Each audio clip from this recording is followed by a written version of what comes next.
பேருக்காக கல்யாணம், ஊருக்காக புள்ள குட்டிகன்னு இருக்க ஆம்பளைங்க தயவு செய்து கல்யாணமே பண்ணிக்காதீங்க. ஏன்னா மனைவிங்கிறவ வந்து உங்களுக்கு அடிமை கிடையாது. அவளும் ஒரு மனுஷிங்கிறத மதிச்சு பழகுங்க. இத புரிஞ்சுக்காதவங்களுக்கு தான் கணவனுக்கு மனைவிக்கு இடையே டைவர்ஸ் வரைக்கும் போகுது.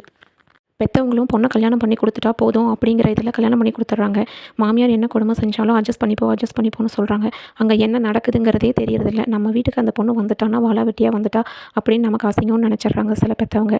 அங்க மாமியார் என்ன பண்றாங்க, மாமனாரு ஏன் தான் கட்டுன வீட்டுக்காரர் நம்மள புரிஞ்சுக்கிறாரா அப்படிங்கிறது கூட இவங்க புரிஞ்சுக்கிறது இல்ல பொண்ணோட அம்மா, அப்பா. அவள கல்யாணம் பண்ணி குடுத்துட்டா ஒரு கடமை முடிஞ்சுச்சு அப்படின்னு சில பெற்றோர்கள் நெனைக்கிறாங்க. எல்லா பெற்றோர்களும் நான் சொல்லல.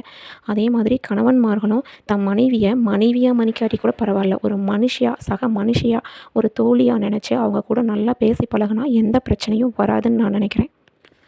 கல்யாணத்துக்கு அப்புறம் பிறந்த வீடு நிரந்தரம் இல்லாம, புகுந்த வீட்லயும் அவனால நிம்மதி இல்லாம, அவளுக்கு இருக்கிற கஷ்டத்த யார்ட்ட சொல்ல முடியாம இருக்க அந்த பாரம் இருக்கே, அது அந்த பொண்ணுங்களுக்கு மட்டும் தான் தெரியும்.